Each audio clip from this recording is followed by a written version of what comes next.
Hi, for the fatigue assignment one, I'll go over some ideas for the assignment. If you go into the students read me first section, um, required assignment formatting, there's a referencing video that I made, so I'm not going to play that because that's in the news as well, or in the student read me first thing, and it goes through quite a bit of the formatting, but I find sometimes people still make common mistakes. So I'm going to go through a sample paper today and just show like probably how we could edit it to make it a little bit better.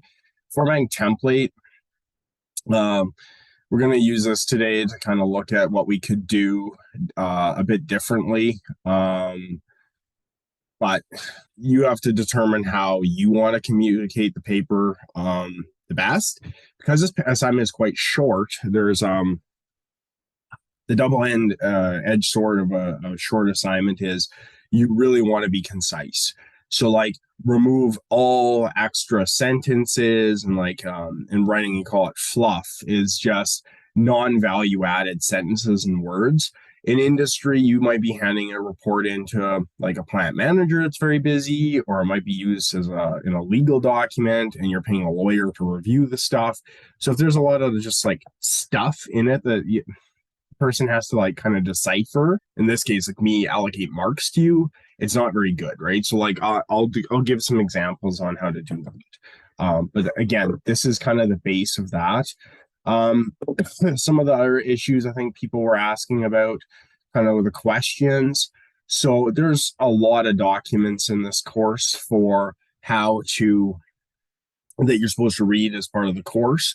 So really what I want you to do is use the course material. So like you want content and then like learning outcomes, and like hopefully you've gone through and read a bunch of the papers, and maybe some of the documents have jumped out at you as like, oh, that's something that's interesting, or that applies to like where I've worked, or I know my interviewees probably personally, so like they've mentioned stuff like this before, and maybe there's a solution in there you'd like to look into. That's what we're looking for, is like use the course materials to interview and then also kind of develop a solution, right? Because like my experience in as a safety professional, like I worked at factories and we had a lot of different safety people coming through the plants, and the ones that were really good at expressing like why things needed to be changed and how they needed to be changed were the ones that were successful. People that kind of made it sound like a personal opinion, um well, I have opinions too, right? Like everybody has opinions. So like, why are you the professional coming in with opinions and not like facts and concrete ideas and industry norms and what the regulations say, right? So like those are kind of my thought process on it. So I'm just gonna go through this fake paper, kind of example paper. It's not complete. I just did the first page really just to show kind of some common issues. Just right off the bat, if we take a look at our guide, there's no header, there's no page numbers, there's too much information here. And then so let's get into this. So that thing that's on the top is called a header. So there's a couple of ways of doing this. You can go insert header and then doop, pops up, and then you're supposed to put APA style, and then it's missing the page number, so you can just go tab over here, page number, current position, and then plane number, and then they'll be lined up that way. So going through, it's got the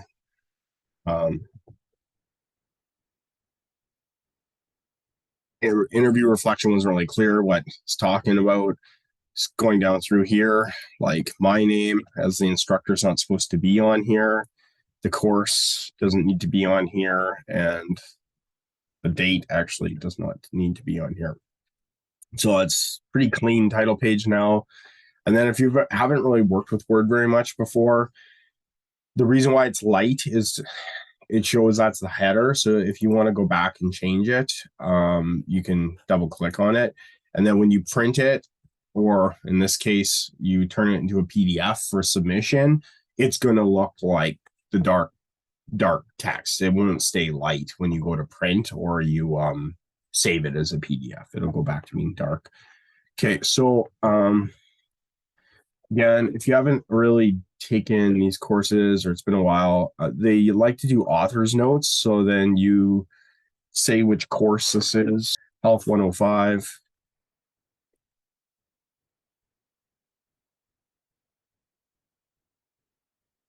And then I'm your instructor, John Hancock, for this section. If another instructor reuses this video, I'll have to do that. So there's a couple ways you can center that. You can tab it or you can highlight it. And then you can see up here, center, and then you can center it. So then we start getting into the paragraph and I pre-wrote this stuff.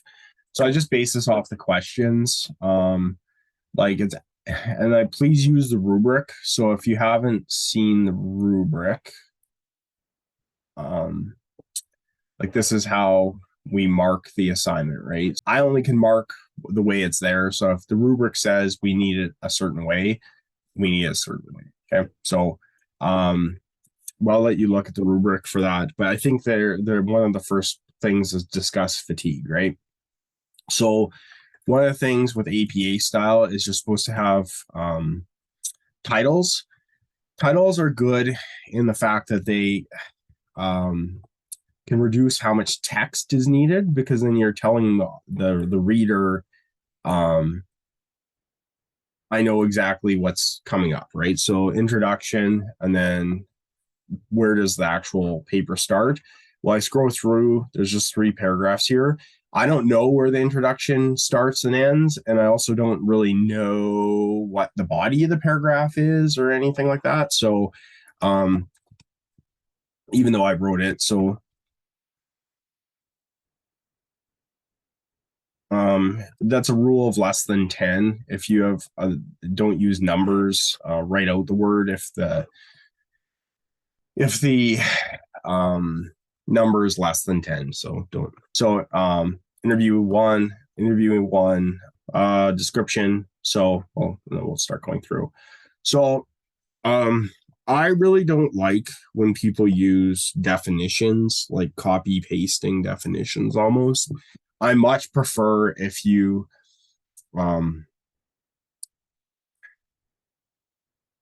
paraphrase and try and keep it short. This is a definition, so it's fine to paraphrase it like this, but quite honestly, it's better to like just paraphrase it to the so that it's kind of meets your needs, right? Like especially if the definition that you want to use for fatigue is like a paragraph long.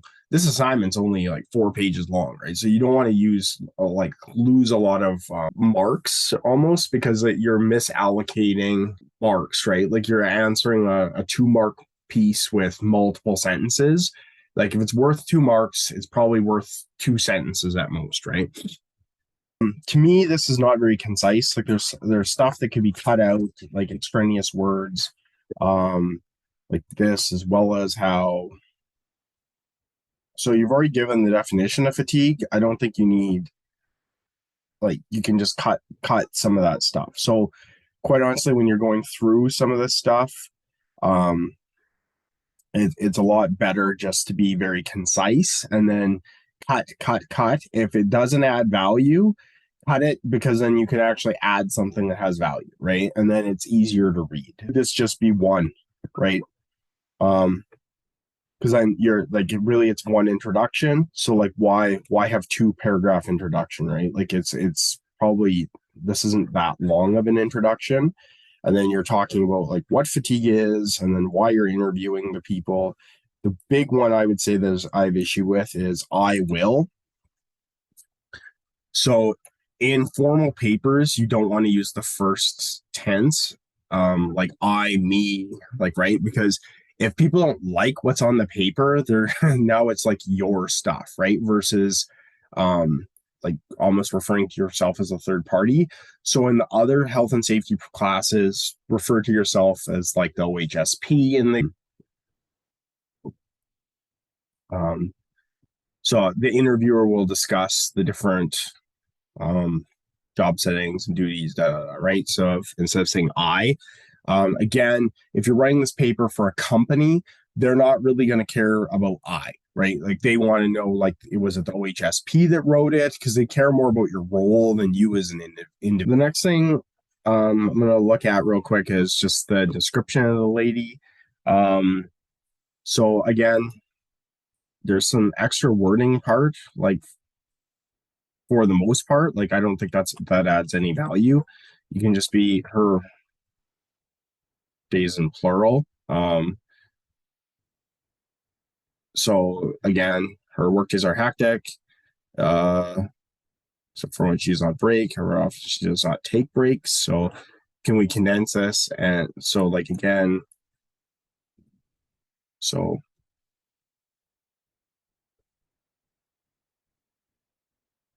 again, like that reduced like 3 lines, right? Because the paper's only 4 pages long. So you really want to try and keep it condensed, because we're already at a page. Like I think you could cut this line too. And if you just saw what I did, there's 3 sentences. It says what her regular work what week is. Then she also is picking up overtime. So it's self-apparent that um, um, she does. We don't need that, right? So like I've already freed up quite a bit of space, right? So like that's kind of what I'm looking for in the paper. Write it, go through and edit, cut out anything that's not relevant, and that's kind of a really good skill to learn for the program if you're in this program, or if you're just writing papers for work, is like, it does this add value and does it support what you're trying to say in the context of a paper. Yeah, and always use the rubrics, like the to see and make sure you're answering what we want for the assignment. So the first 4 marks are pretty much the formatting, which I've talked about. And then the bulk of the marks are the content, right? So like again, if you can be concise, you can have more content of value. Group ideas together so that you have kind of not every question is a header, I would say. It's more like, can you pool some themes together of how their workplaces are in a certain regard? Like, is there any sort of training, right? Like that could be a header, like, ooh, training. Is there any program for fatigue management? Is there, are there incidents? Like, how do they deal with incidents, right? Like, so those are kind of like broad categories that you could put like multiple questions underneath, right? Because the 6 or more questions that you develop for yourself should be like the meat of this, right? Some of this was the 4 questions that were given, like the work settings of each interviewee. Like I gave the one with the nurse. I didn't do a second interviewee as an example.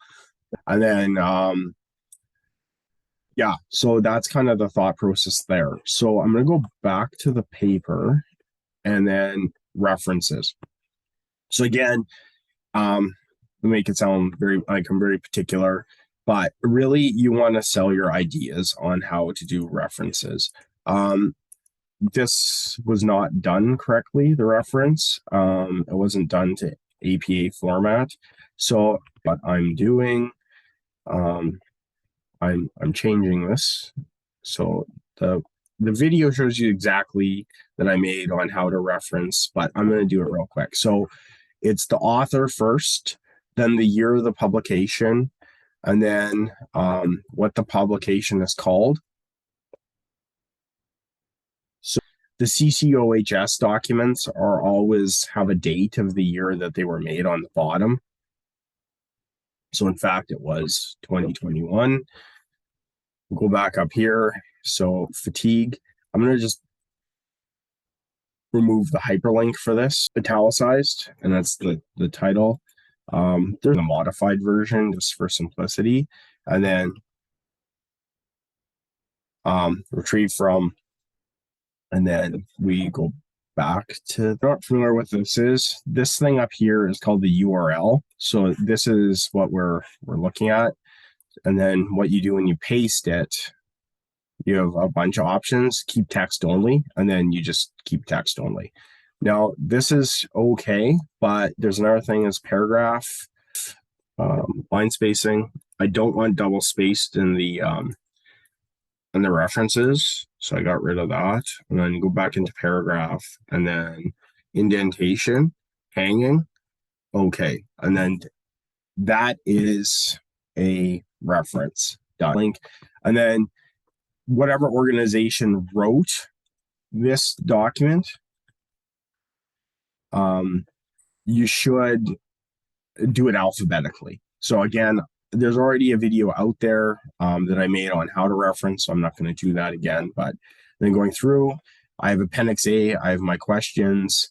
You could have an Appendix B of notes. So like if you took handwritten notes, you could insert them into this as proof of what you're doing. For different papers, if you're putting a map in, often that'll be in the appendix, or if there's different forms you want to show. And again, like some of you, this will be one of the first safety classes you take in the program, and others, this is just a class you're taking. So that's just information. So like for future classes that really try and use the appendices to put in documents that you talk about in the paper, right? So some of the students have made like forms to give to their interviewees. It would be to put the form in, right? Like that's show what was used. Okay. Hopefully that clarified some of the issues people are having with the assignment.